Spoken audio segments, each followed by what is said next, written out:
मावशी एक मसाला ताक द्या ना. ताई एक चहा द्या आणि एक नानकेट घेतो. अरे तू तर इंटरव्ह्यूला दिसला होतास ना. हो. कसं झालं मग?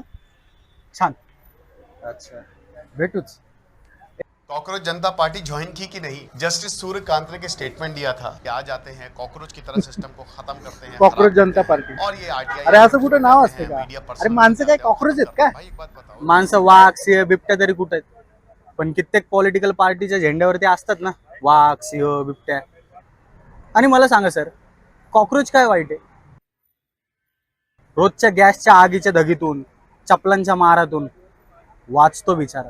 कित्येक तर गर्दीच्या ठिकाणी जाता जाता चेंगरण्यापासून वाचतो. कित्येक वेळा चेंगरला जातो, पण तरीही उठतो, अंग झटकतो आणि कामाला लागतो. काय माहितीये, त्याचं सर्वायव्हिंग स्किल भारी आहे. ते तर आहे. आपल्या माणसांचं तरी काय हो, आपण पण रोज रस्त्याच्या खड्ड्यात पडून मरता मरता राहतो. कधीही कोसळू शकतो अशा पुलावरनं घरी येतो. पावसाळ्यात अनैसर्गिकरित्या आलेल्या पुरात वाचतो. जॉब रिजेक्शन, पेपर लीक, बेरोजगारी, महागाई यांचा मारा सहन करत सर्व्हाइव्ह करतो. तुम्हाला माहिती आहे आपल्यात आणि कॉक्रोचेस मध्ये काय सिमिलॅरिटी आहे? काय? Surviving skill. कॉक्रोच मरत नाही, अडॅप्ट होतात.